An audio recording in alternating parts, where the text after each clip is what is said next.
Years and friends. A very warm good evening to all of you.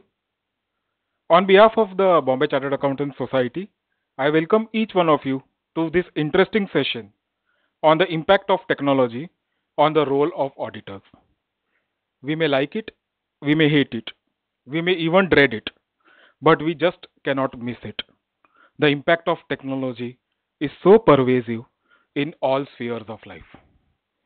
Innovative technologies and ideas have brought in a sea of convenience for the common man, be it transportation like Uber, shopping like Flipkart, or entertainment like your Book My Show. The dynamics of each particular space have fundamentally changed. With such sweeping changes in technology comes the threat of redundancy of both people as well as jobs. International estimates suggest that robots could take up to 30% of UK jobs as soon as 2030. Researchers at Oxford University published a widely referenced study on the likelihood of computerization for different occupations. It would be surprising to know that as far as accountants and auditors are concerned, the study estimates that there is a 94% probability that the job will be computerized. For decades, we have been talking about this. We have been talking about audit through the use of computers and systems. In that sense, technology can perhaps enable a deeper investigation and review of transactions and may permit a better quality of assurance to the stakeholders. But that is merely one dimension to the entire issue. Latest technologies like RPAs have been implemented by many auditees and clients.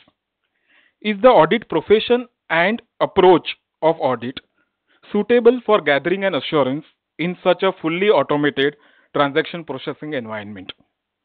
Many questions emerge on the role of technology vis-a-vis the audit space. Whether technology would enable auditors to test a greater volume of transactions and lead to greater efficiencies and effectiveness. How and to what extent various tools like artificial intelligence, robotic systems, etc., would interface with the client systems without compromising on various issues surrounding data security, reliability, confidentiality, amongst various other matters. Whether judgment and professional skepticism would fall by the wayside and audit become more data driven and a clerical assignment. How will the role of junior and staff and article trainees change? How will the role of senior professionals change, especially knowing that they are not very comfortable with new technologies? How will the investors, regulators, and professional bodies look at this entire sea change in technology? In short, will technology facilitate an earlier and easier detection of frauds and other irregularities? To address these types of issues and cover many other related matters, the society thought it fit to organize a lecture meeting by Shri P.R. Ramesh. Though a personality like him is known to each of us, let me formally introduce him for the benefit of the newcomers and the students in this audience. Mr. P.R. Ramesh is a partner, chairman at Deloitte with over 37 years of experience. That it's a very deep experience, and during this period, he has been associated with various regulatory bodies, industry bodies, and professional bodies. Name it, and he has been active in some manner or the other. At SEBI Committee on the Disclosure and Accounting Standards, Working Group by the RBI, Special Invitee to the NACAS, Invitee to the committee set up by the RBI to assist in convergence to IFRS by banks, member of the technical committee to review the balance sheet presentation of the RBI, IRDA standing committee member, member of the working group on harmonizing IRDA corporate governance guidelines and disclosures with New Companies Act, member of the committee for reforming the regulatory environment for doing business, representative in various subcommittees of the Confederation of Indian Industries, immediate past president of the Bombay Chamber of Commerce and Industry, and a member of the governing board of the Council of EU Chambers of Commerce and in India. It's a long biodata. I can just keep on going on, and but I think we have Mr. Ramesh before us, and we would want to hear him more. Only one small thing which I would like to add is beyond whatever has been written over here, he is a wonderful human being. I had an experience of meeting him in person, and is such a humble personality that one needs to experience it to really understand it. With this limited remarks, I welcome you, sir, to this August event. I will request Vice President Manish to present a small token of our appreciation.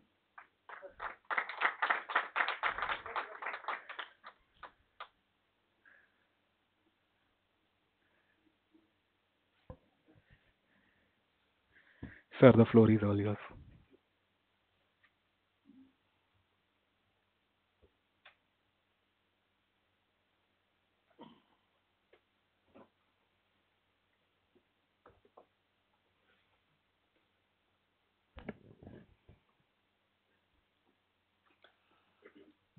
Um, Mr. Sunil Gabawala, President, Bombay Chartered Accountants Society.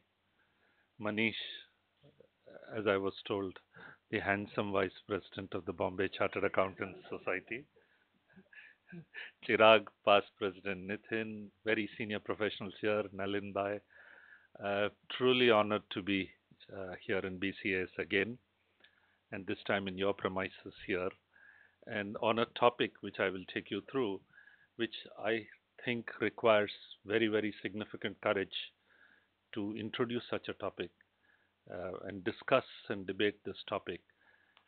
I must compliment Sunil on the outstanding introduction, and the points you made were extremely valid.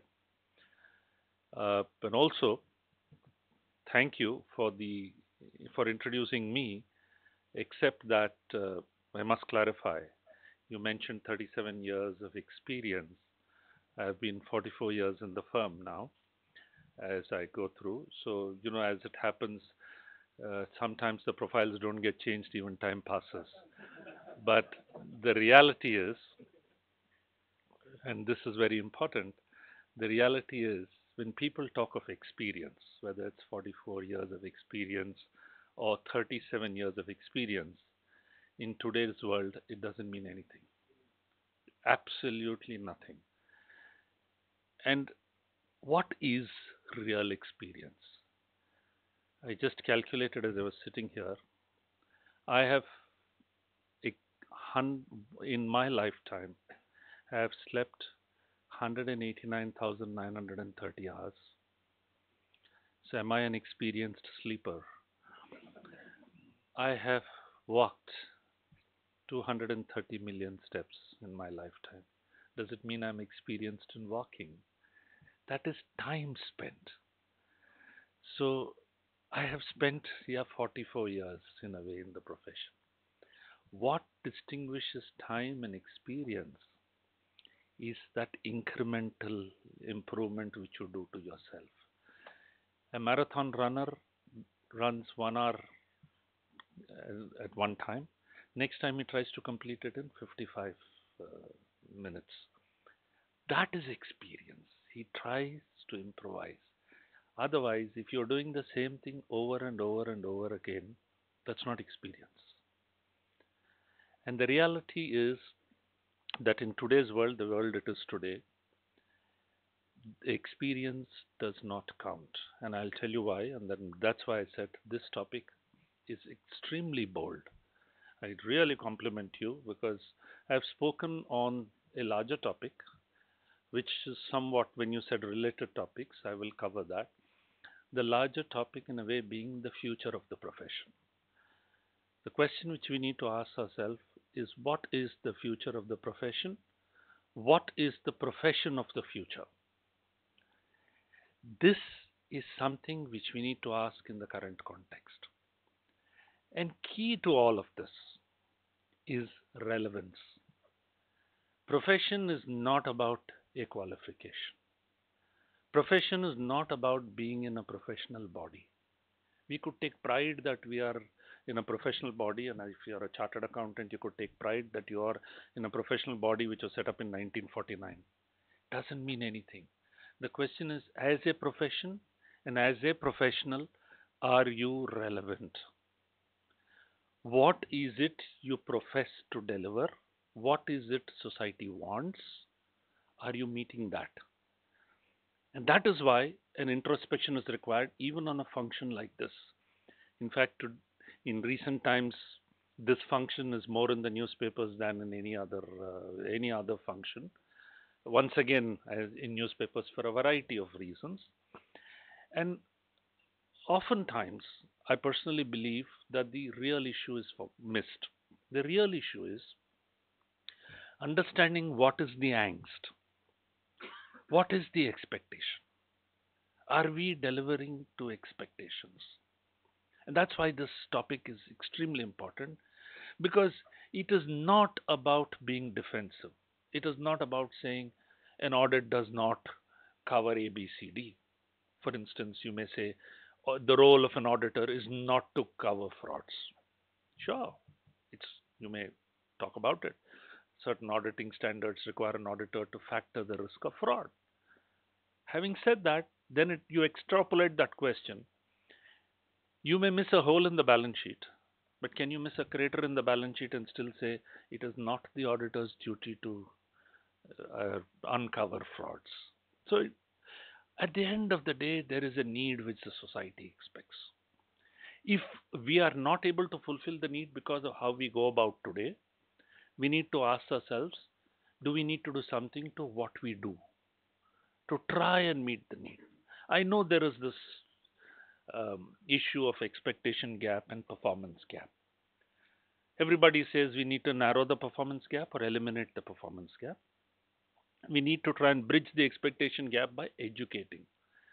I believe that the time has come for us to bridge the performance gap by enhancing our expectation gap, by enhancing our performance to say, yes, this is not expected of us in the past.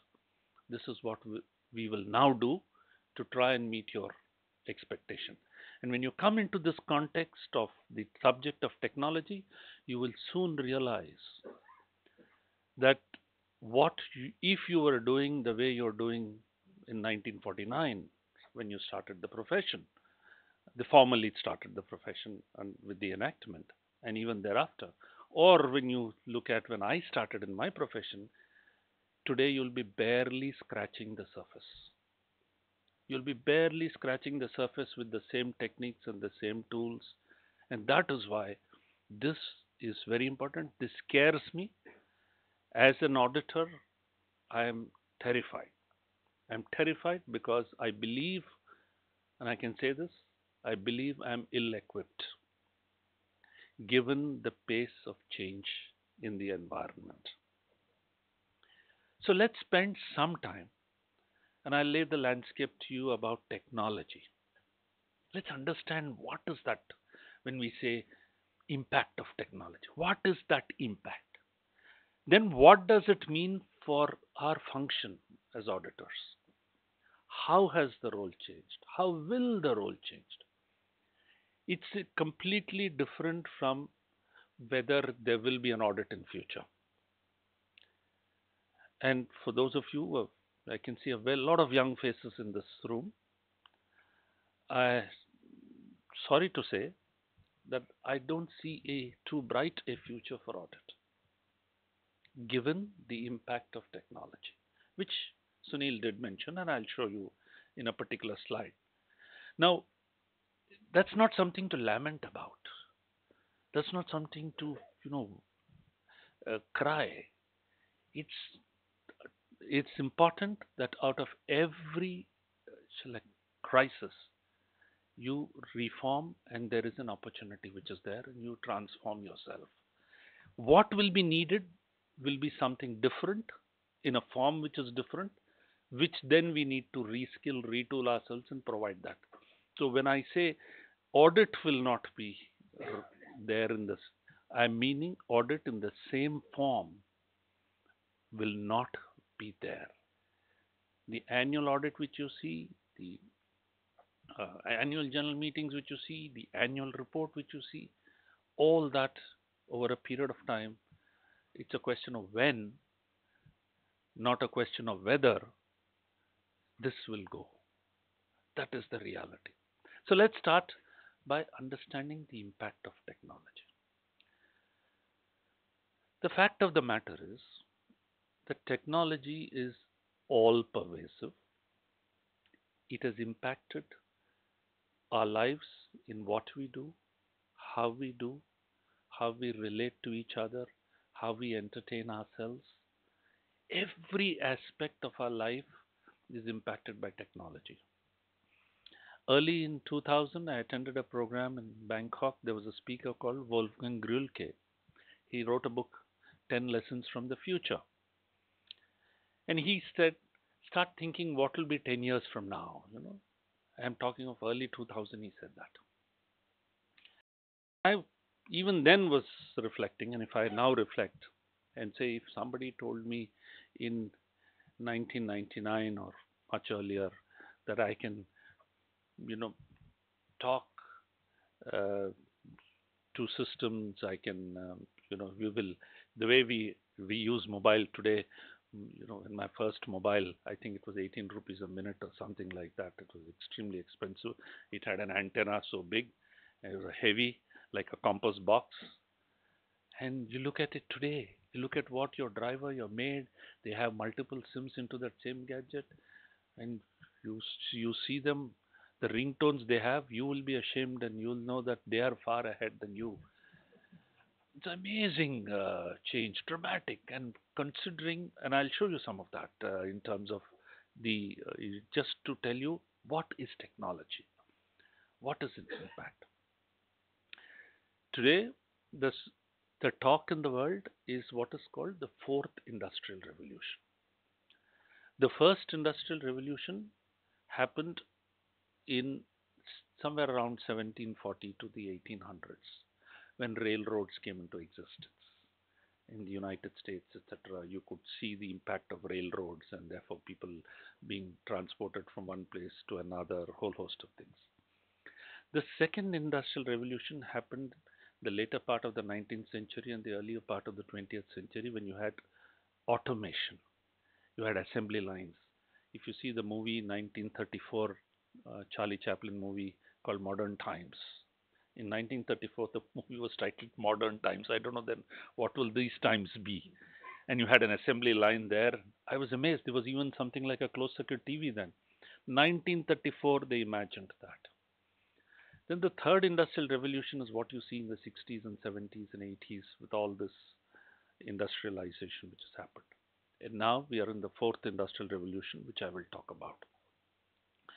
But the point is, this impact of technology is not only changing our behavior, it's changing or impacting societal systems, whether it's laws.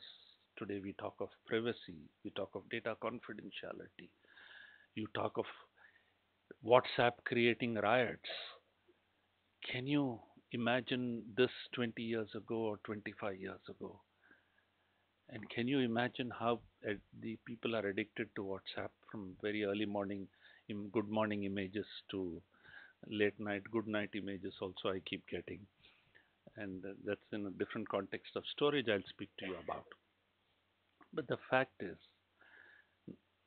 the way business is done, the way transactions happen, the way businesses are in terms of models, and I'll touch upon that, it's dramatic. So let's begin by looking at this impact of technology. So what's happening? The fact is, technology has changed, as I mentioned to you, what we do. Just reflect 30 years ago, what did you do? And how did you do it? In the audit itself, Nalin Bhai will bear with me. 30, 40 years ago, in today's generation of auditors will never know, we all carried rubber stamps. We had specially designed pouches so that it doesn't stay in your pocket. And you carried a rubber stamp or a stamp pad because every voucher you saw, you put a stamp. You left an audit trail in the client's premises. You put a tick there. I don't think anybody today thinks of a tick in an IT system, in an ERP system. I have not seen anybody, and I know of one firm which used to have double color pencil, two sides, and they would be busy sharpening, that indicated how how much work he has done. If he's sharpened his pencil and comes for replacement, it seems he's a good auditor, really speaking. And you had tick marks which said, did you verify? Did you check posting? Did you check casting? Just ask yourself, what did you do and how did you do? And just think of what you're doing today, and then you start extrapolating what you will do in future. It's very scary. Just this, I'm just laying a foundation for our discussion. I'll still talk about technology. When do we do? And whether it's audit or even businesses, all this has changed. What has changed is and where we do from. I have no issue today while sitting in a BCAS meeting to be able to review an audit file on my laptop.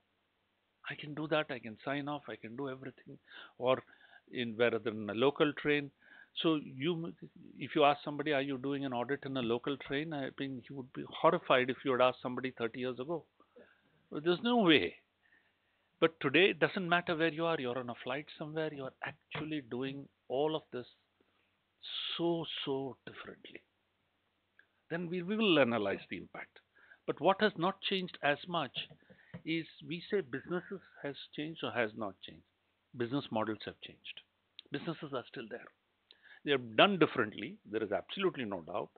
And I'll again come to that particular slide when I talk about it. But there are at least 4 things of technology let us look at.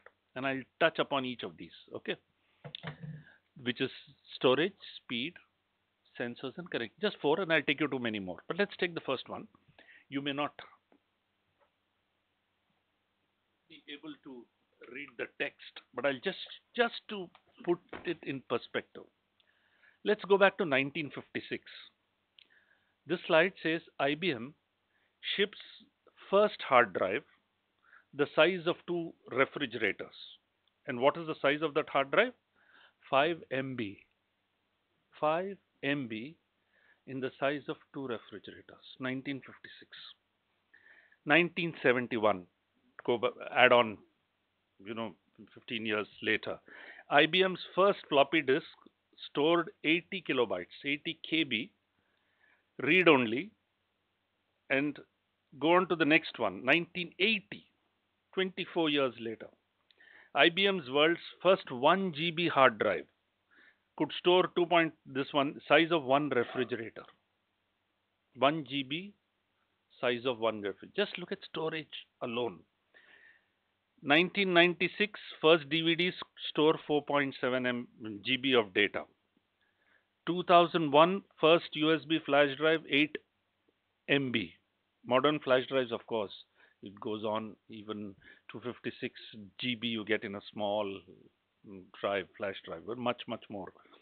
But get on to further in 2011. I mean, I think I can go on and on insofar as data, but Eric Schmidt, the chairman of Google, in 2011, he said that the entire data from the inception of mankind till 2004 in 2010 was being generated in 2 days.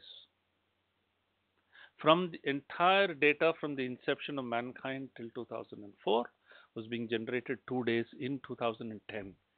Today it will be generated in few hours. That is the volume of data which you generate.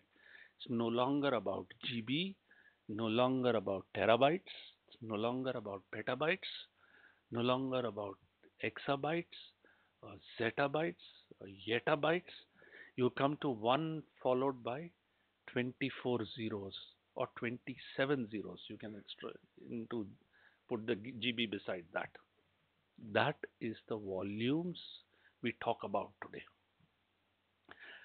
To put it in context, it's like the childhood story. You must have read this about the king who was very pleased with the guy who designed the chessboard, right? And king was so pleased, he said, ask what you want. That man said, my lord, I want 1 grain of rice on the first square of the chessboard, twice that on the second square of the chessboard, twice that on the third square of the chessboard, and so on for the 64 squares. The king said, "Is that all you want? Please go ahead." The entire granary in the kingdom could not fill, because when you do that 64 times, you reach 1 quintillion, which is 1 followed by 18 zeros. That is exponential growth. Today, what we are seeing is not change. We are seeing exponential change. Storage alone, you have the Kreider's law. Kreider's law, which was several decades ago, said the storage would double every year at the same cost. We're seeing it doubling and doubling and doubling and doubling. You're seeing the data here. This is just storage. So the what was, and if you see here, the amount of in 2018, if you see here below, the amount of data on internet is 40 times larger than 2009, and the number of, what this holds was what used to be in a full building 30 years ago when we used to go for audit. A computer center, you have to leave your footwear outside, fully air conditioned, all those spools turning, IBM 1401 running. Today it is either on your phone or your tablet or in this. Will that not make a difference to your audit? Can you do the audit in the same way as before? Will that not transform everything about business? And that is only today. Now you roll forward, and I'll come to that too. Take speed. IBM's first, not IBM, Intel's first chip, 404, 1970s. Compare that with current Intel 7th generation chip, whatever it is. This chip will be 3,500 times faster, 90,000 times more energy efficient, and 60,000 times cheaper. Now you say that is just that chip has changed so much. Assuming the same pace of change had happened in the automotive industry, assuming so, a Volkswagen Beetle, that car of 1970s, had that pace of change happened in the automotive sector, just like it happened in this, that Volkswagen Beetle today you will be able to drive it at 300,000 miles per hour speed, and your entire lifetime of your lifetime, not the car's lifetime, you can drive it at just filling two gallons of fuel. That would have been the extent of efficiency which has gone into technology. Just speed. We are irritated. I got irritated when it wasn't booting so fast when I was trying to copy the pen drive, and I hardly spent a few seconds. Buffering, we get irritated, don't we? See the speed, and what are we? The speed we talk about related just to 15 years ago. That speed, that floppy drive we would put in and wait, it would spin and spin and spin till some image popped up. So I'm saying, start thinking on this and extrapolating. It's terrifying, terrifying.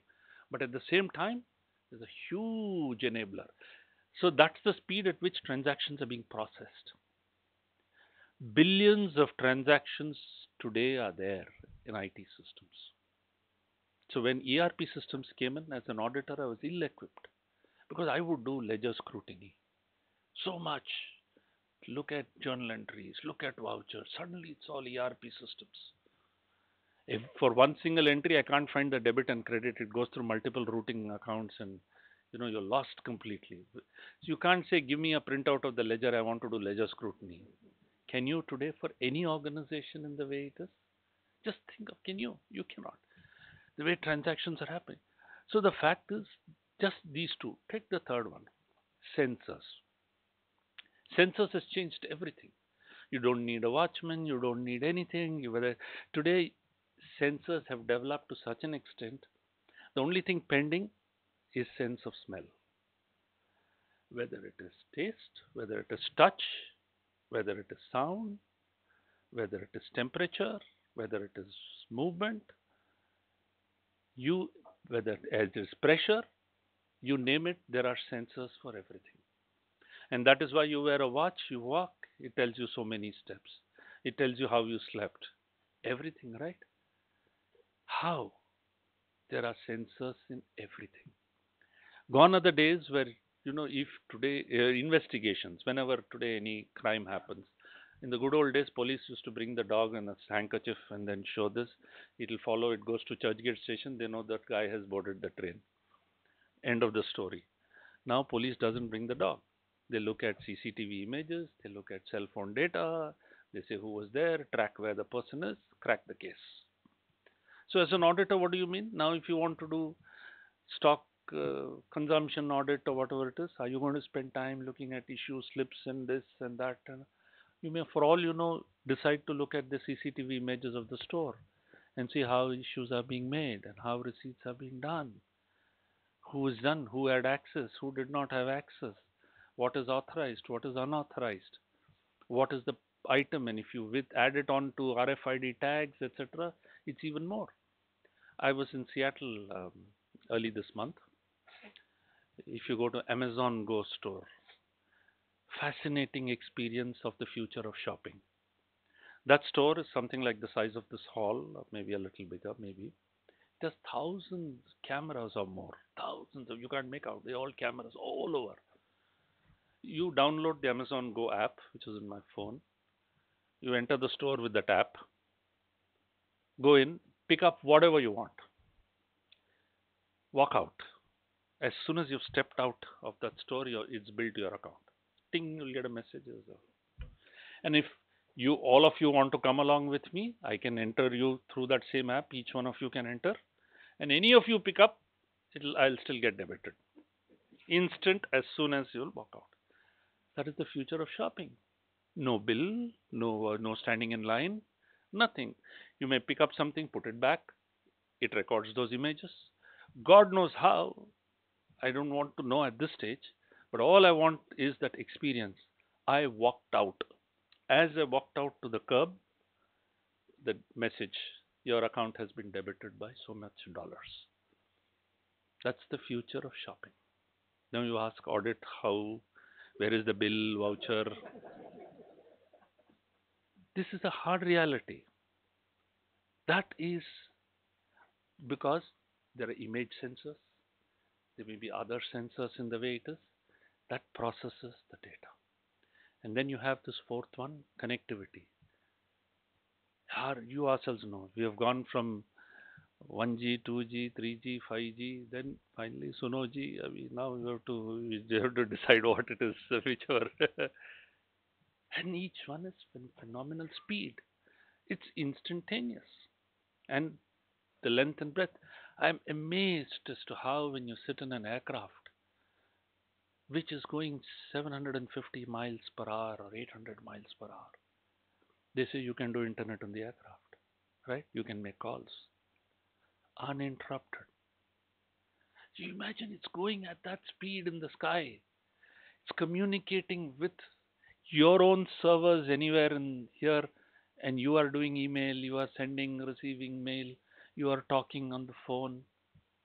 Isn't that fascinating but scary? And then I leave it to tax professionals. That's a different subject to determine if transactions happen, which is the tax jurisdiction. And of course, accountants to happen. Whether in accounting also we have all these fancy things like what is that? In the foreign exchange standard, you have not just functional currency issue. You have integral and non-integral foreign operations. So if you're flying in the air, I don't know whether it's integral or non-integral foreign. Anyway, just that's in lighter vein. But the fact of the matter is, just these four things alone is dramatically changing the way business is done, the way our lives are. Now let's add, this is what we call disruption. Let's add many other things to this. And then you look at the first ones. Internet, you all know. Cloud, you all heard about. Big data is because when you have data, when you're talking of zettabytes, big data, you're lost unless you are able to do analysis from that between data and information. 3D printing, hard reality. 3D printed buildings have come up. And then Internet of Things, Internet of Wearables, cognitive systems. Artificial intelligence is very basic. If I'm going to say, tell Sunil Gabawala I'll be 2 minutes late, how does it know it's TWO and not TOO? It's AI. Everything. And my extreme view, and I'll come to that a little later, but nanotechnology, how minuscule it is. Robotics, robotics process automation. And then you get on all of this. You listed here artificial narrow intelligence, but artificial general intelligence and artificial super intelligence is mimicking humans completely. We talk of autonomous vehicles, which is the driverless cars. There are also autonomous weapon systems. No human interventions, the weapons will get launched depending on whether it senses an attack. Three world wars were actually averted because there was a human in between. God forbid what will happen when these autonomous weapon systems have happened. There was an airline plane which was shot down by a missile. It happened because of autonomous weapon systems in a way. Those are moral issues. There are separate subject matters. I'm just laying what is much more. You just keep on seeing the list. The fact is, this disruption is certain. It has happened. It's not too far. That's why we say we are today in the Industrial Revolution 4.0.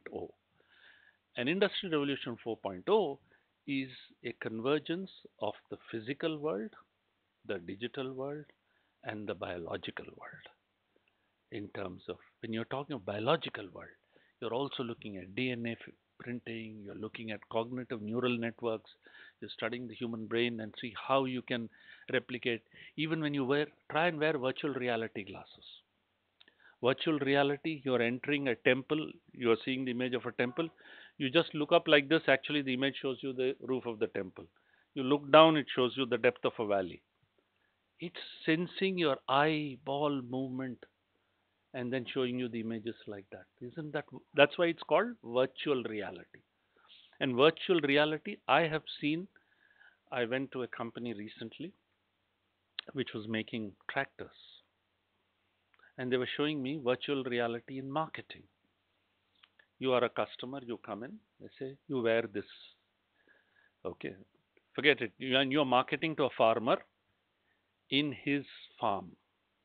Okay, you want to tell him, I've got these models of tractors. Why don't you wear this? One model comes up.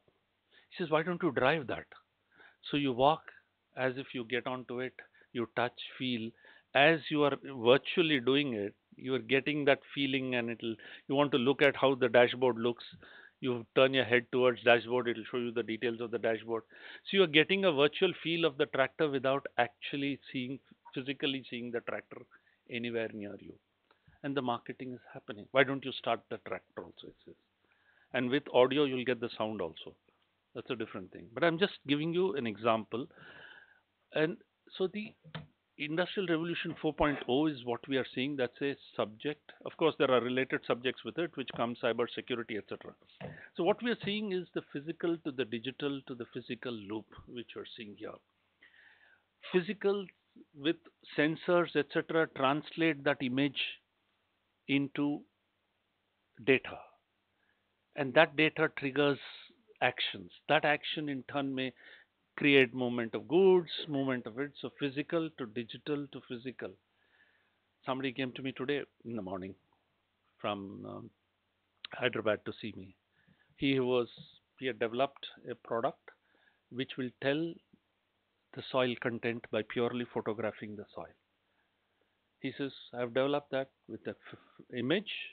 It will tell what is the soil content and what fertilizer is required, what crops can be grown. He's linking it to a lot of things. I asked him, is it 4K image which you require, or 1080 pixels is enough? He says, even 1080 pixels is enough.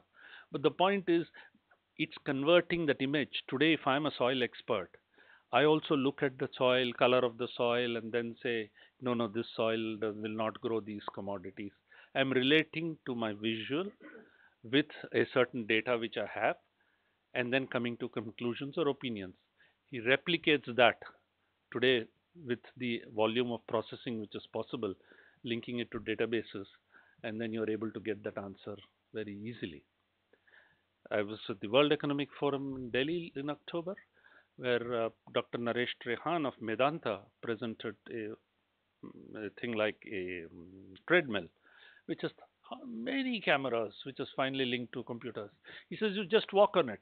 We'll be able to tell you what exactly are your ailments, because the hundreds of pictures which are taken, including your posture, your speed at which you walk, everything, and fed into computers which process that volumes of information with the databases, which is what exactly a doctor does, which automatically will tell you what your problem is. That is the world. So it transforms everything: business operations, business growth. I won't spend time on this. And in the next 10 years, the hard reality is 40% of the Fortune 500 companies will be gone.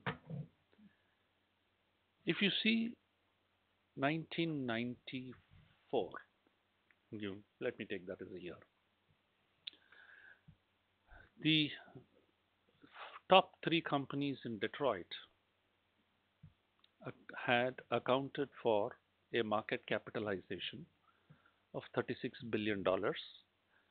They had revenues of around 250, market capital is $36 billion, revenues of $250 billion, and they employed 1.2 million people. It's 12 lakhs people.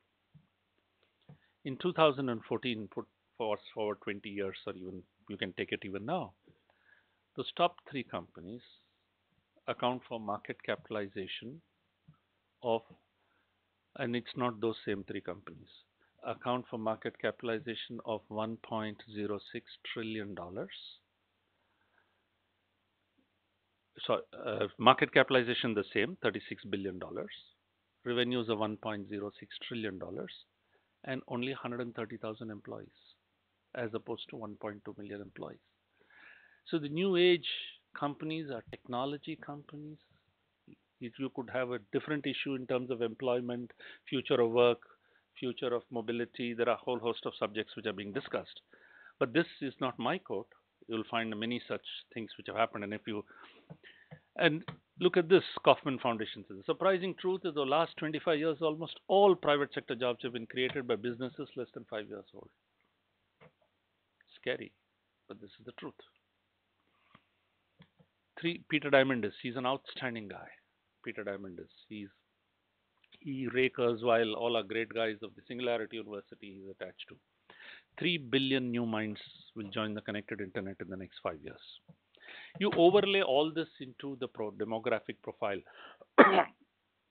where it's no longer the baby boomers, all that generations is all gone. Look at this current generation, which is there 25 years and lesser. They constitute 75% of the workforce in future. Their mindsets are different. They're completely, the behaviors, they are the ones who are part of your audit teams. So it's not about how I did. It's about they.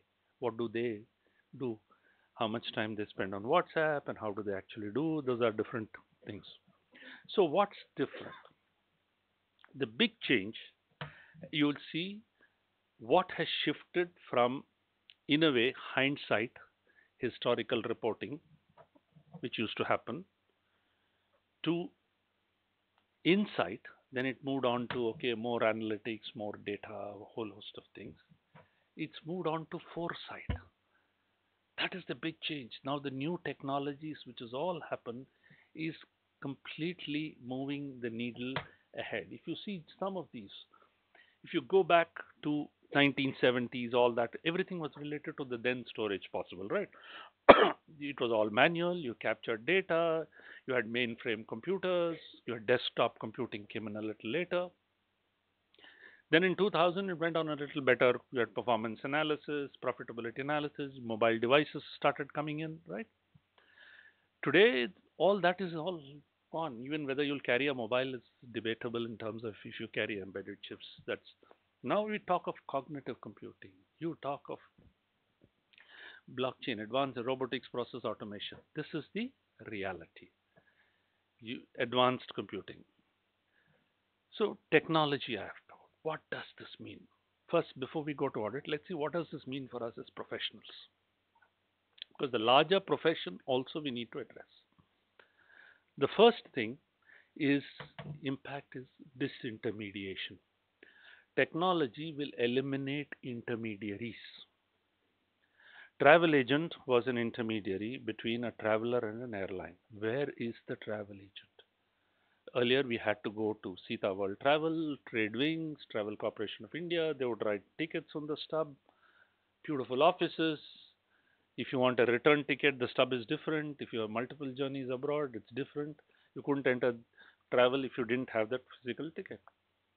Today, you don't even require ticket, right? You just enter everything. Where is the agent? You would get 9% commission.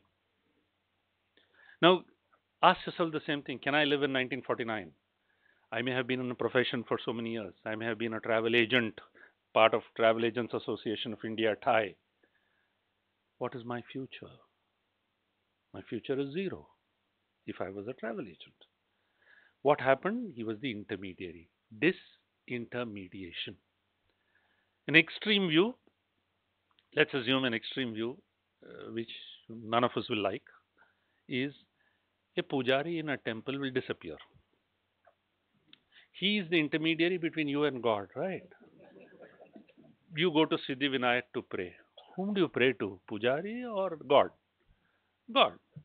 Why is he required? If I go digitally, I press, there is a mantra which comes out, and then another press of button, I get holy water, another press of button, flowers or whatever it is, another press of button, my same prasad which I kept comes through some circuit back to me. I'm happy. I go to a cash, IATM and withdraw cash. Do I talk to a cashier? I don't talk to a cashier. Have I not got used to it? The answer is I've got used to it. I still remember in 90s when I was in Calcutta, HSBC, the then Hong Kong and Shanghai Banking Corporation, put up an ATM. They got a notice from the Shops and Establishment Act saying you're doing banking beyond banking hours. I said, boss, which now if somebody sends you a notice, even then we laughed. But the fact is, maybe he had a point then the law is outdated. The fact is, yes, you were doing banking. It was dispensing cash from your account. But today it's 24 by 7. So if I can go to a temple 24 by 7, won't I be? Will you not? Will you object? Because back to that intermediary. And the problem of this intermediation is, uh, I'll come to the other things, but let me extrapolate to how I will lose my job. Okay. And I'll do that after I complete all this in terms of expert. And I'll tell you how experts may disappear in a way. Okay, it's scary, but sorry, but one silver lining, and for some of you here too, is that we have very few years left in our professional life, and therefore we don't have to worry about. Then you have this Uberization. You all know Uber, you use Uber, right? Where is the yellow black taxis? What is it here? Here was a customer who wants a ride. Here was somebody who owned a vehicle. Uber connected the two. Earlier you flag, you say humko, supposing you are in front of Churchgate station, you want to go to Dadar. The taxi driver will say, no, I have to go to Kolaba, not Dadar. Or you want to go to Kolaba, he wants to go to Dadar. That's highly likely. In certain cities, I know it's extreme. He always wants to go in the opposite direction. Okay. And then you get down, his meter shows something. I have also gone to experience that. That meter is, and every time he goes over speed breaker, I get a feeling that the meter is jumping. The car is jumping, but the meter is not. And when we get down, there's a big fight with the taxi guy. Your meter is wrong. This is wrong. After Uber, where is it? You get it at your doorstep. Vehicle of your choice, your size. You don't have to pay for. You don't have to look for change. Fine. You can complain about. There are other related issues which are coming up on security. That apart. But the fact is, there will be Uberization of the profession. Technology enabled Uber. What if somebody needs some service? Somebody is able to provide a service. Something connects both. Why do you need APR Ramesh? You need a solution. You need service done. That's exactly what you want in Uber. You want a clean car, you want a type of a size, and you get it. Technology, and you're impatient if it doesn't come in that right time, right? You got so used to it. So much. This is if it can happen in the taxi world, it can happen in your professional world. Then crowdsourcing. Technology enables this. Throw the problem into the crowd. And I'll come to crowdsourcing of the audit profession, auditing function, which a little later. What is crowdsourcing? You need a solution, throw it into the crowd across the world. Anybody who finds the solution will be paid for. Back to the same thing. You need a solution. Why do you need PR Ramesh? Very difficult to get his appointment. He's always traveling. He's too expensive, charges a lot. Put it into the crowd. Whoever somebody remotely solves it, I'm happy. I need a solution. Scary. We need to be prepared for that. Technology is the enabler. And the person need not be sitting in India, need not be sitting in Mumbai. Forget all the CA Institute's laws which you may have.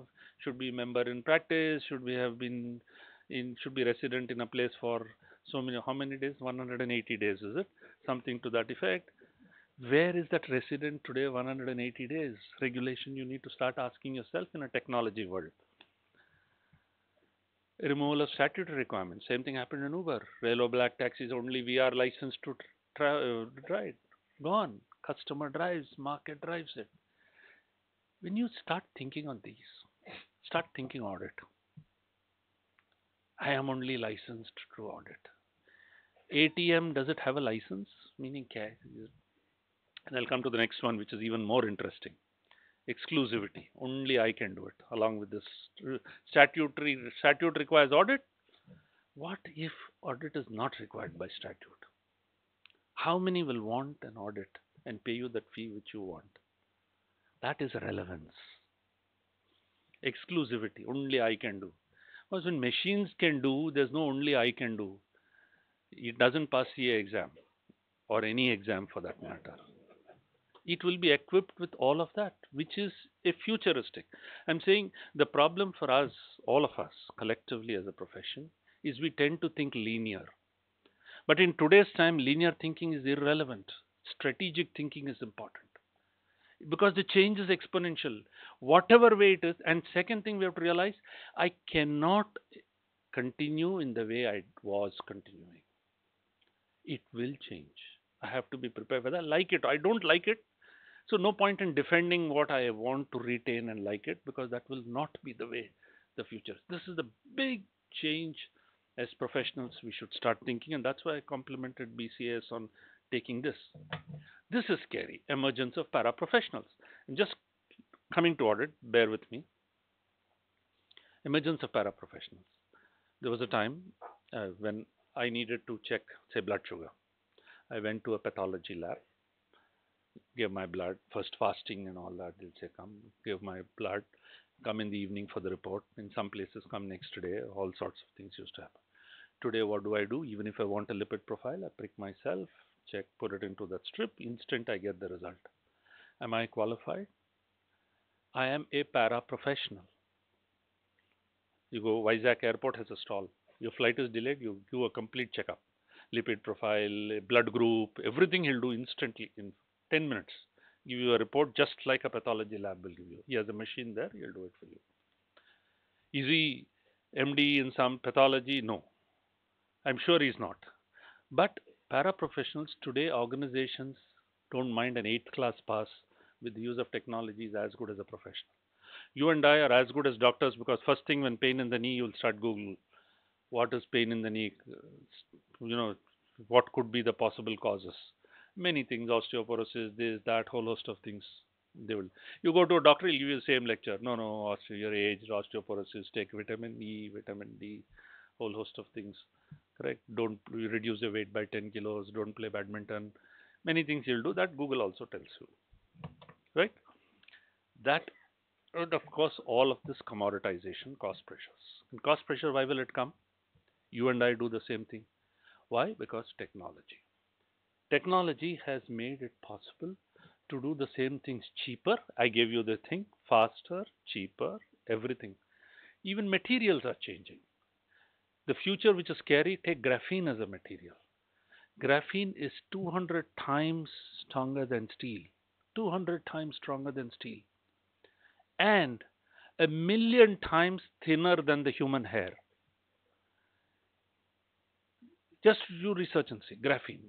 And if graphene becomes affordable, you can imagine what it does to a steel industry or for anybody. Just think of one. There are many things which are happening. This is the future. Now, on this, let me come quickly before I go to audit on to expert. And then, of course, cost pressures, then commoditization. Expert. Okay? I'm an expert. That's why maybe BCA has called me. The reality is, if I look at it, what is the elements of an expert? First is knowledge. Irrelevant. My knowledge is the same as everybody because all have smartphones. Anything you can, it'll give you the answer. Anything, right? There's nothing which I know which is not available in a smartphone. So you have it, you're done. And unfortunately, still in exams, sometimes we test recall of knowledge, which is useless. Write short notes on. This is not an institute platform, maybe I can say, but it applies to every body. Recall of knowledge is irrelevant. Application of knowledge is most important. Recall to me is Google, Siri, Alexa, whatever it is, they will tell me. The second attribute of an expert is customization of knowledge. Google doesn't customize, right? That's what we would all like to do. Come to me, I know you have knowledge, Google will tell you, but you go because you customize the knowledge. Look at, go back to childhood to a tailor. Even now there are some tailors, I go to a tailor too. He's the expert, he'll measure, stitch, cut your cloth, everything fine. But the reality is, he has knowledge, he's customizing the knowledge, and then you get this suit stitched by the tailor. Then industrialization. All the activities of a tailor, measuring, cutting, etc., all got automated. Stitching of a button, sewing, folding, everything you'll find. Then question about what about customization? Then came the principle of mass customization. How many different waist sizes can be there? Fixed number? 28, 29, 30, 31, 32, up to maybe 50. There may be some who are more than 50, but in terms of waist size, how many different inner lengths can be there? Or outer length, whichever way. Or even now when you go to a store, you just look at your waist size and you look at a length of a trouser and just pick it up. In some cases it will fit you, in some you may have to adjust the length, it will keep it open. Out went that tailor.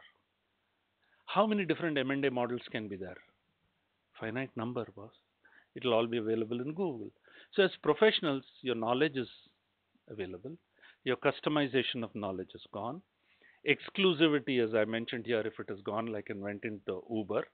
Emergence of paraprofessionals with gadgets and devices, even an audit. I don't need to qualify a CA to do an audit because if technology, which we are talking of, crowdsourcing, Uberization, you can look at the impact on professional services, professional firms, brands. This is a scary future. You could say it will never happen. You could say human mind will never get replaced. The answer is no, and I'll come to that part of cognitive which you see. There's so much. When we talk, you talk to Alexa, talk to Siri, you'll be fascinated by the responses. You'll be fascinated how soon the response comes. Everything. Today, technology is such that if I am talking, you can look at how I talk and look at my image and tell you, you can make out whether I'm lying or telling the truth. If a woman is walking with a child and talking to the child, images will sense, including the voice. When I say image, whether it's the way they walk, the stride, the looks, say, is this the child of that mother? With virtual accuracy. That is the reality. It will tell you your moods, which is true. When we say, oh, why are you angry or why are you looking sad? How are we concluding? By looking at a face or wrinkles on the forehead, whatever it is. All that can be replicated and put into systems and say, capture this. When you take a camera and a picture, how do the square boxes come on faces? Why don't they come on hands or legs? Isn't that AI in some form? We take it for granted, right? But isn't that fascinating? That is behind. So that's what I'm saying, that imaging. So we need to therefore reflect, what does this mean? So all auditors, finance teams, as you see here, need to understand that the world will continue to move even faster. We need to prepare ourselves for that world. So do auditors. You can't. This is what Sunil mentioned. You look at the future probability that jobs will go away. 94% probability, which is what he mentioned, accountants and auditors, is one of the highest probabilities next to telemarketers. Okay. The good thing is recreational therapists have the lowest probability of being displaced. Dentists too, because still somebody has to touch your teeth, extract it, which is very painful maybe. But clergy is also probability is there. It's written there. Firefighters, actors. You see today animation movies. Where is the actor? Chota Beam. Children watch it, right? Where is the actor? Gone. But the fact is, most books and records are rule based. You may try to rationalize saying accounting standards are principle based and all that. Increasingly, it will become rule based because as IT systems develop, you need to create a rule. Then, in the next 95% chance of automation of all of this, I'll show you in the next slide too, which is what which says in the next slide, which is say you will find here, which you can't perhaps see, which says 30% of corporate audits will be performed by AI. 75% probability that by 2025, 30% of corporate audits will be performed by artificial intelligence. Take what is very easy, which can be replicated. Say receivables provisioning, even NPA provisioning, you can take it. What are you doing? Are you looking at the borrower's face and deciding how much provision should be made? No, you're looking at data. Anything to do with data is the easiest, is basic for IT systems to compute. If this is the data, this is the value of security, this is over so NPA for more than 2 years, this is a doubtful asset plus 2 years old, so much as security subtracted, this is the amount of provision which is required, correct? And what do we do when we analyze receivables? We say, oh, subsequent invoice is paid, earlier invoice not paid, should be doubtful. Why do we need to think this? This system will throw that data. A lot of what we do is data. And today, data is in digital form. Data is voluminous. Data cannot be physically verified in the manner in which it is. You could verify, but you are scratching your surface if you do your traditional audit the way it is. And then there are these disruptive trends, apart from the complexity of regulatory changes, is there will be increased demand for real-time audit. I don't need to look at tomorrow's paper to know what happened in India-England test match today. I get it real time. Wicket falls, I get it. I can see it all. Tomorrow's newspaper is useless. So if tomorrow's newspaper is useless, if financial information is coming to you real time, annual report is useless. Take a mutual fund. How many of you will actually look at that mutual fund annual advertisement with all that result? That's historical information, but it's in the newspaper, very big, etc. Daily net asset value matters. The world has moved on. So if real-time data is being put in, you need real-time audit, real-time assurance. And that, with technology being what it has enabled, we have to live with the fact that someday historical information will be irrelevant. Now, predicting the future, one can argue and argue or argue. But what one can't dispute is the trends. And all of these trends should mean something. What it definitely means is that the way you're doing today will not be the way you're doing tomorrow. And then let me come to team composition. I've mentioned here and I'll show you subsequently. Fact is, if I am doing an audit with you doing banking transactions on the mobile, shared services centers where data is being processed somewhere else, could be outside India, could be in one location in India. That's why you have the Gurgaons and the Punas and the Bangalore and all that. Nitin will know all that. The point is where the audit is done, and the audit teams need to be multidisciplinary. You will need a technology specialist. You can't otherwise understand the systems. How will you know what transactions should be there? What is it that system is throwing? And if I give you the example Amazon Go, what will you do in an audit when you go to that store? Today we want branch audits and every branch to be audited. Imagine if a branch was like an Amazon Go store. What will you do? You'll be clueless. You will need a technology guy who will be able to see what could be the circumstances the camera captures the wrong image, what could go wrong, how could the camera not miss an image, how could it pick the image but you debit it to the wrong account, could a product be lifted not captured in the image, whether the product, the person, what could go wrong. You can imagine thousand things, but you can't do anything manually. You'll need a technology specialist. We have, or take the physical verification, what we used to do. Imagine if every of this had an RFID chip, right? And you have thousand all laptops had this. I only need to enter the room with an app to tell, it will tell me how many laptops are there. Even if you hide it under the table or you do whatever it is, I know exactly how many are there because of RFID chips and sensors. I know which model, what year, everything I can get you by that. So I don't need to go count, look for physical. So physical verification teams, the manner in which verification will be done, and some things will be so digital, it's all in the cloud. I don't know what you will do.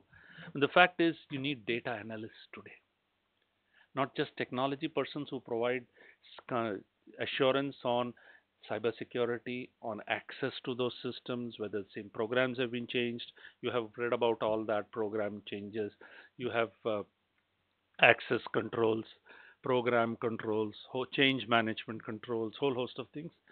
Apart from that, you will need data analysts because of the huge volume of data. So essentially, these exponential technologies will force you to determine who does the audit. And that's where audit teams will composition, whether we like it or not, will change. The work will move away even from humans.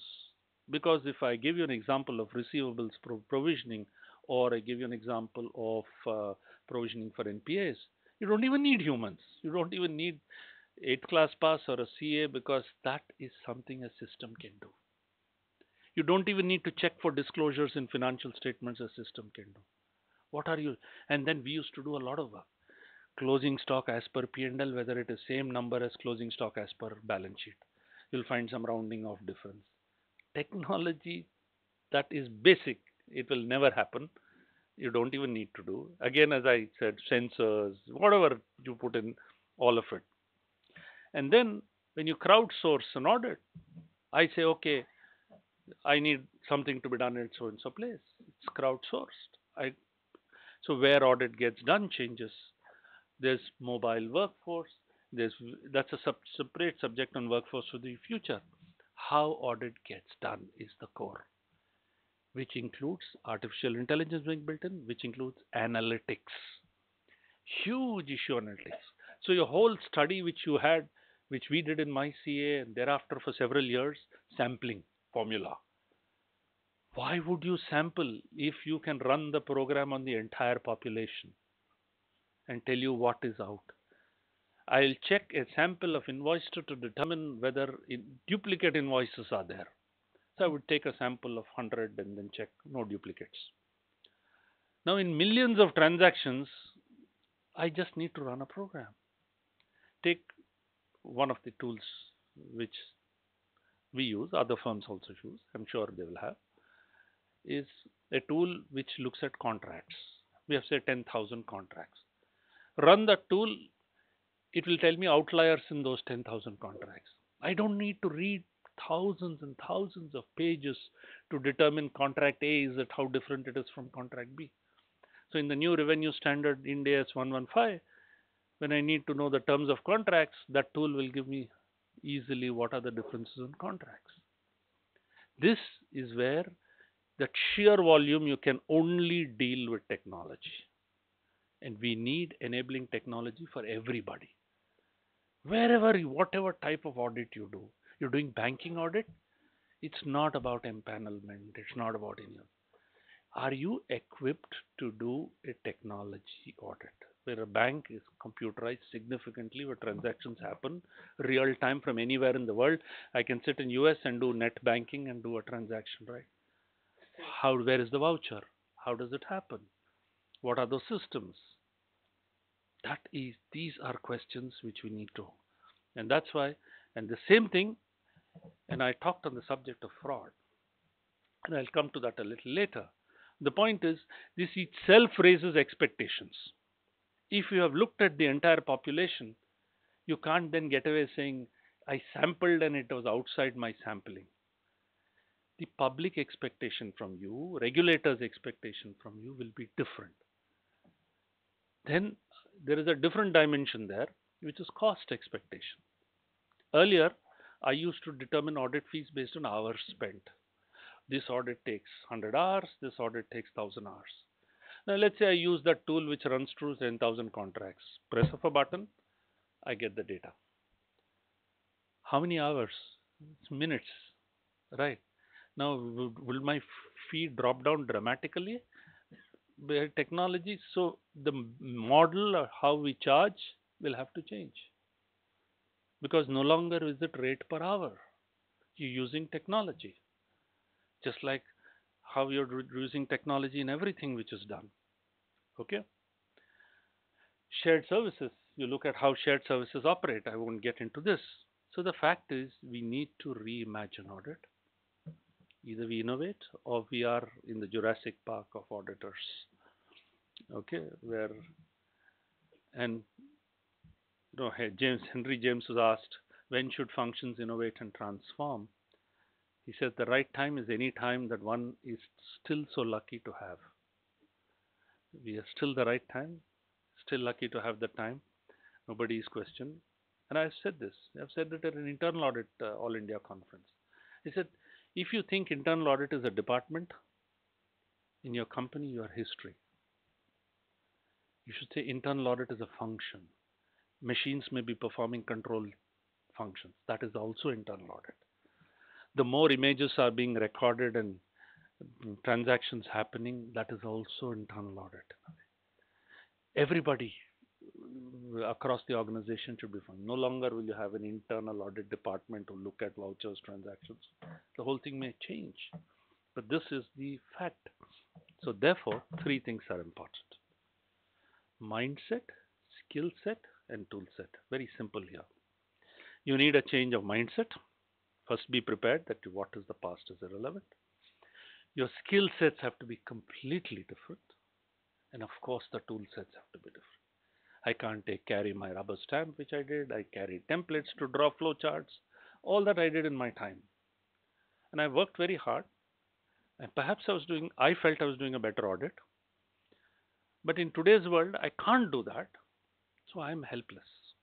And therefore, a feeling that I'm not doing a proper audit. But maybe if I use all of these tools, I will be able to deal with it. So therefore, we need to go digital. You need to automate existing capabilities. Start asking, I am comparing this with this. How can that comparison be done digitally? Zero error.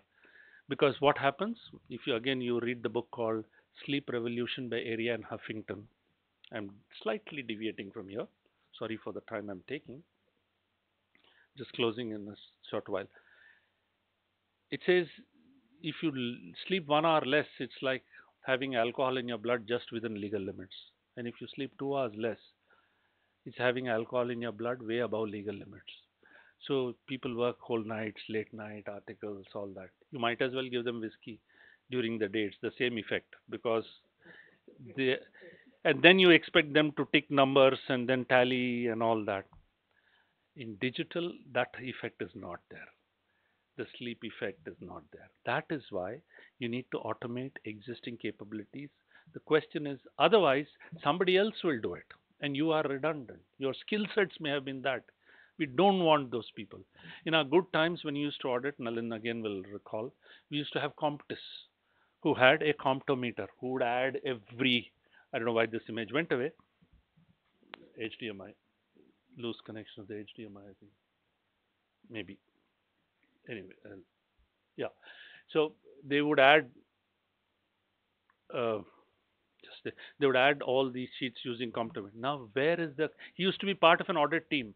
He would stamp that work paper saying I've checked the totals, which is today's world.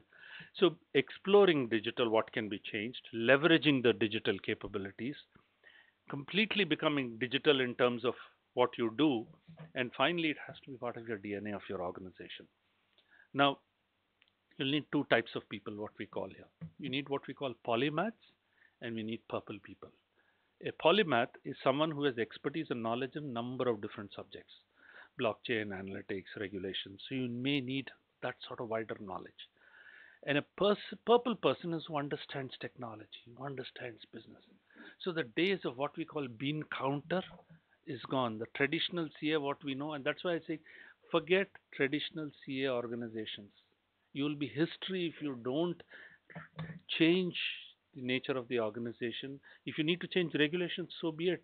Market will require that. Whatever the size, it doesn't matter on size. So the new audit tools will need to have factor in all this. Advanced analytics, it needs to have cognitive computing, visualization with sensors, whole host of things. And therefore, what we call there will be a paradigm shift. It's not just basic change, whole host of things are there. And I'll come to something which a little later. Data analytics. I'll just show you an example. Okay. Let's take these advanced interrogation analytics and info. I just show you one example. If you can't, you may not be able to see, but see the right hand bottom one, which is a bank and transactions analysis. I run just that through. It will tell me what percentage is transfer of data, what is RTGS, how much is NEFT. You can analyze transactions of what happened on a holiday, what happened early midnight, what happened by how many people who entered in a journal entry only once in the whole year. How many? How when did the CFO pass a journal entry? If at all he is passing, then you will be curious. Why is the CFO passing a journal entry? The analytics will show you by nature whole host of data. I've just put some graphic things here, far too small, but these tools will just run on that data. You decide what you want. It will throw out those exceptions on the entire population. Then you can, so analytics will help you focus audit techniques. It helps you in analysis in terms of which products, what margin, which year, which customer, which geography, which time of the day. Everything you can see as to why. Why is discount given at that evening hour as opposed to morning hour? Why only in this shop, not in another shop? You can, I mean, unimaginable advanced analytics, automation, file interrogations which you do. This is what leads us to this issue of forensic and fraud. Then you can't say, I won't be able to detect fraud, right? You are running the whole population. You are able to determine, you're yourself trying to look for outliers. So there is the expectation will automatically change fraud patterns, detection. So there is a continuous monitoring, early warning systems, whole host of things. This is what I'm saying, moving away from hindsight to foresight, being able to predict also what could go wrong. And therefore, all of this comes in. There is definitely new age frauds will keep happening, technology frauds will happen. We need to be technologically equipped to be able to understand that. As technology improves, the thieves also improve the same thing. Viruses will increase, risk of and technology will be used to perpetrate frauds. So much today we see images and we are worried. Is it photoshopped?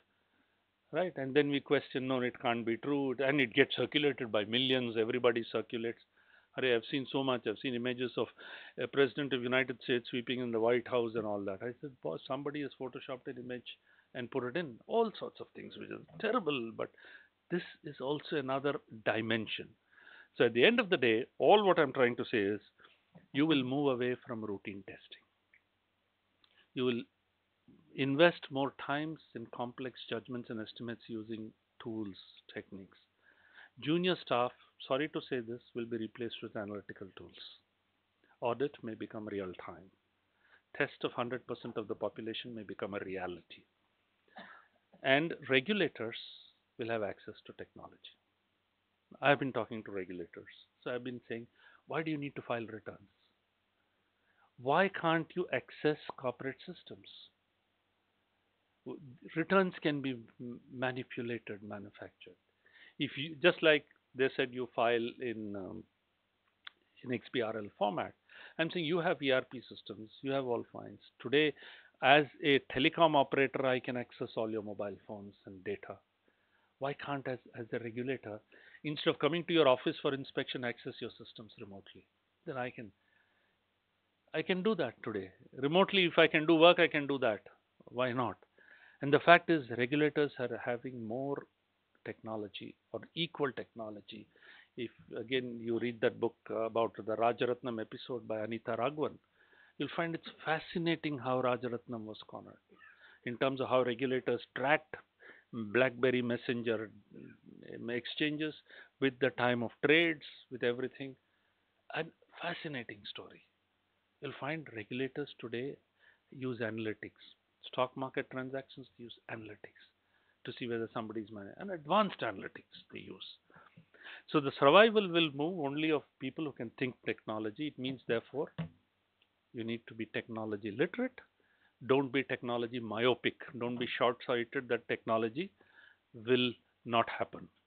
And this will definitely, hopefully, lead to better quality if we do all of this. In the future audit team, the way this is what staff 1, staff 2, but you go a little further, you'll find who it is. Data analytics expert, cyber security expert, audit data center, IT specialist. Unfortunately, this is what it is. So you need to make that call and go on. But yes, we still like to say that our judgment cannot be replaced. I'm hoping. I know that it's not an issue of human or technology. It could be what we call, this half man, half horse, which is that humans with the aid of technology perhaps will be far superior to technology itself. Even audit reporting, I don't want to go into it. Swami Vivekananda said this: take risks in your life. If you win, you can lose. If you lose, you can guide. And I think this is, I thought, very apt, and we should actually be doing it. And I will end this lastly by telling you about this author who wrote The World is Flat, right? Thomas Friedman. Tom Friedman, we asked him, with all this technology, what do you think people should do? What do you think we should do? He said 5 things. I'll modify it slightly, but in the 5, I will give you the 5, even in the model. First, he said, think like an immigrant in this technology world. An immigrant from Syria goes to Germany, for instance. He goes through all that. If he comes to Germany, he may have been a doctor in Syria, could have been anything. He's in a new environment, it's a new culture, his qualifications are irrelevant, everything, but he has to still succeed and adapt. That's exactly what will happen in technology. Start thinking like an immigrant. My past is irrelevant. I have to survive in this environment. Second, which jobs will go away? Think like an artisan, he said. This is all automatic. If you are not differentiated, you don't have this artistic touch. Only Nalin Shah provides that artistic, for instance. He will be the last to lose the job because there's that artistic touch. I'm using the word artistic in a way not just by design, but you need that edge, something which you as a human only can add on to it, which makes it different. Think like the artisan. Otherwise, ask yourself, what am I doing? And I gave you all this about expert. Why am I needed? Can I be replaced? And definitely, will I be replaced? First the can and will automatically, the answers will be yes in my view. But at least insofar as what I do, I know for sure the way things are going. But the fact is, you constantly need to ask ourselves. Everybody in every job should ask, what am I doing? What's my value add? If I'm doing data, machines can do it. Over a period, it's only a matter of time. And it won't even interface. You don't even need to approve anything. It automatically happens. So it's a think like an artisan. Third, he said, always be in beta mode, never finished mode, live mode. And the fourth, he gave a formula. His formula was only PQ plus EQ is greater than IQ. And he said organizations don't require IQ today. We don't want brilliant people. I gave you this 8th class pass example. You need PQ plus EQ, and PQ is the passion quotient. You need to have passion. But the most important thing is curiosity quotient. You need to be curious. Why? Why not? What is the implication of this technology? People ask me, why do you wear an Apple Watch? Why do you wear the latest? Why do you wear this? Didn't your old watch tell you the time? Sure enough, my old watch told me the time. But I'm curious. How can I make calls from this?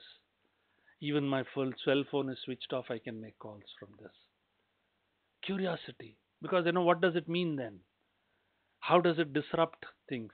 Then I realize I don't need to carry phone charger. I don't need to worry about because I've got a phone here.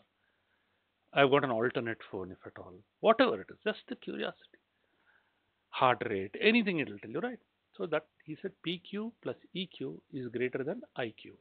I added HQ and EQ. I said you need to have an emotion quotient.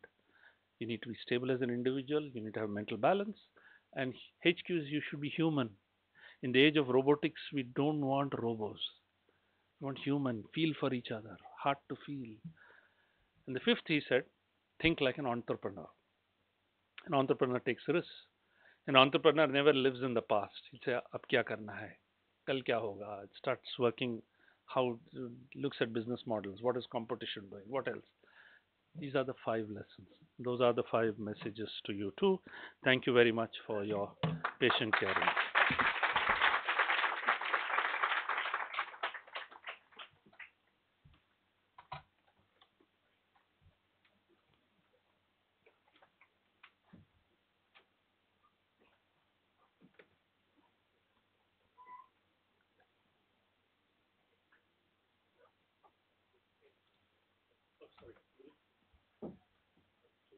I'll never reach that position. Sorry. It would be the pleasure of BCS for you to be there. I think this was just a fabulous discourse on this entire future of the audit profession. One of our themes for the year anchors around re-engineering of the profession, and I'm very happy with the inputs and the insights which you tried to provide on this entire aspect. And necessarily, yes, of course, this is really an eye-opener for me as a person, and I'm sure for many of us who are present here, of what it is going to be in the future. I would just like to say that this is what leaders are made of. So when you look at your last slide, and you see the entire way the entire presentation went, I think this is what we look forward from leaders like you. And I think if there are a couple of questions, we can. We don't have too much time. Couple of questions, yeah. Yeah, I would like to know how blockchain will change auditing and accounting. Blockchain is also in a manner of eliminating intermediaries. The fact is, blockchain is an internet of ledgers. Banks should be worried about because a transaction fee could disappear altogether. Because your banker was the trusted intermediary between 2 transactions. Now, blockchain is going to become so pervasive, land transactions, whole host of things, because in fact, it may eliminate the need for audit because it eliminates that verification. It's so secure, trusted, that is why transactions happen. And Bitcoin is only one example of blockchain. Companies are building blockchain into everything, into vendor mechanisms. Banking companies are looking at blockchains to see how they can eliminate frauds in documentation in the way it is. So transactions can happen. As I told you, state governments are trying to digitize land records and get into land transactions happening using blockchain technology. I think you should have a talk on blockchain and its implications. I don't know which committee of yours it falls under, but this is a very... Then fine. Then I think you got your subject for a later meeting. Yes, sir. Sir, this was rather frightening presentation for some of us, including me. Anyway, my question is, you've said that as a human, the judgment will be always required. Now, my question is, if the technology is going to be all pervasive, then 6 billion इतने population है world over में, what will they do? Just take birth, Okay. marry, have child, and All right. खाना पीना खाया मर Okay, गए. The technology is taking the center stage. Professionals चले गए. ठीक है. Everyone else. So let me answer your question. Thank you. One part of your question is out of syllabus, but still I will answer your first. The first one is, I didn't scare you. There are many times when I speak like this, people say it's like a science fiction movie. Okay, hoga nahi. It's a good feeling sometimes, or a different thing, a journey into the future, H.G. Wells' time machine, whatever it is. But it never happens. I'm glad you at least said it's a scary movie, because it's horror is not the purpose, but the fact is, only when you are aware and concerned will you transform. You can bury your heads in sand and forget about it. But your second is a larger issue. Yes, the issue is, even in our country, we will have 400 million jobs. 400 million people of working age. We need to create 2 million jobs each month. That's the hard reality. At the same time, we need to be competitive as an economy. And the fact the pace of computerization or digitization is going to reduce jobs. But the reality is, there'll be a mismatch of jobs, which is already there. The type of jobs which are required are not the jobs where you have supply. The type of jobs you have supply, those types of jobs are not there. Now, judgment, I didn't say judgment will always remain. I only said I hope judgments will always remain. Because the progress in cognitive thinking is reached to such an extent. If you see the Newsweek edition, I don't know, a year ago or sometime in February, 1 year ago, last February or March, it had a title, front page, Goldman Sachs. You read that article.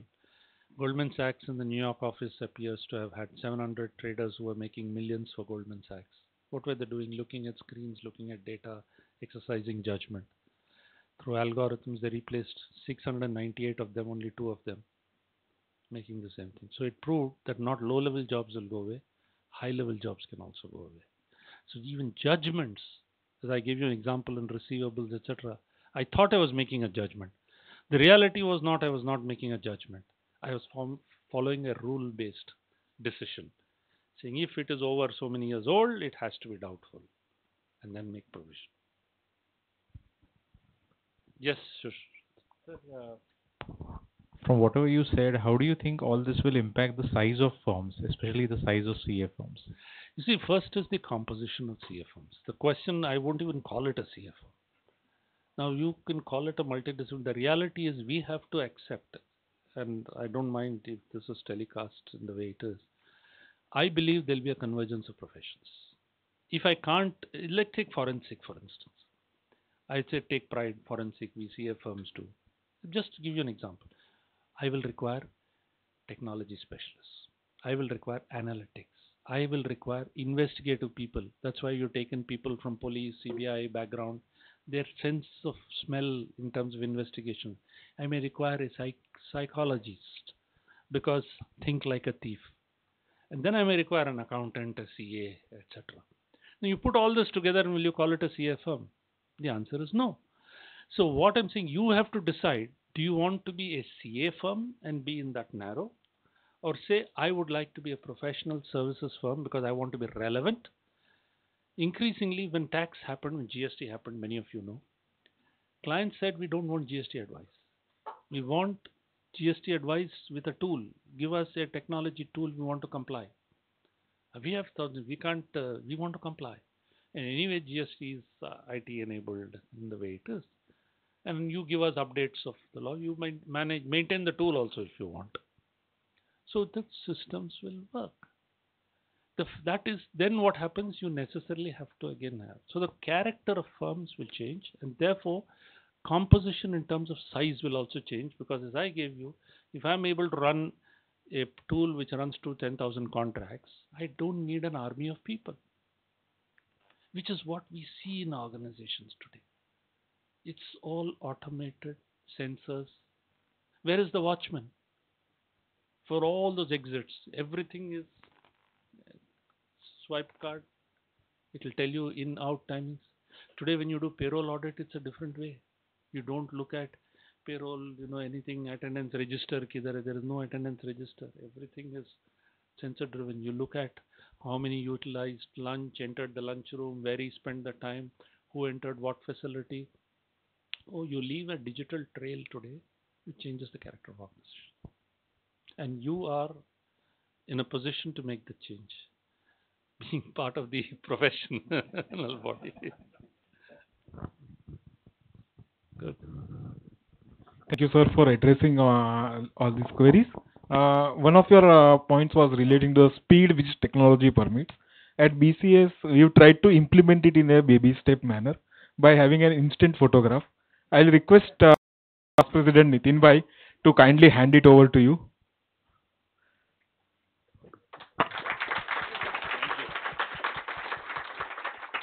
Thank you, but I must mention that this is not the digital age still, because I you're know. giving me a physical photograph. The digital will follow by the time we reach here. Thank you. I'll request Chirag to make a few announcements and propose a well-deserved vote of thanks. I'll request all the participants to be there as a mark of respect for the speaker till the time the vote of thanks is over. Uh, Very good evening to everybody. I would just like to announce few of the upcoming events, the key events of the society. One is on 8th of August on Wednesday at the IMC Hall Churchgate, the interactive lecture meeting on GST, portal experience and issues faced by the industry. Then on 11th of August on Saturday at this very hall, we have a seminar on tax audit. Followed by that on Thursday, August 30th and 31st, we have a session on internal audit 101. This is basically, let's start at the very beginning of the audit, which has been again taken by battalion of speakers who have a vast experience in internal audit. It's at the Orchid Hotel, Mumbai. Then we have BCS jointly doing with CTC a full day seminar on charitable trust, which is considering the critical aspects. That's on Saturday, 1st September at this very hall again. And the long duration course on GST, which is on 3 weekends, October 5th, 6th, 12th, 13th, and 19th, 20th, again in this very hall. So those who want to take the benefits out of that can do. The other events are also circulated, so you'll have that while you move. Coming to a formal word of thanks today evening, I would like to thank sir for taking out time of his busy schedule, as we all know, to come here in person and present this. Because still, and sir, we would request you to give more time of yours, because BCS still does not have a technology where, we'll pull out the zettabyte data which is stored in your brain, customize that and present to our members. So till that time, we would request you to again share your valuable time and knowledge with BCS. Today, the way you have taken explaining us the basics of technology first and then the audit, which made us understand that what technology is all about, so that we could all think in the areas in which we are entering, because I have seen people from GST background, internal audit, stat audit, forensics, all been present here, and many more on the webcast. So the way you've explained the systems and then the way we take the audit, so it was very insightful, very helpful, and thank you for taking up such a courageous topic, and alarming us with what is going to be coming in future, which helps a lot of the young generations sitting here as well as me. And thank you for your time, valuable, and the knowledge which you've shared. Thank you, and I would like all of you to give it a round of applause.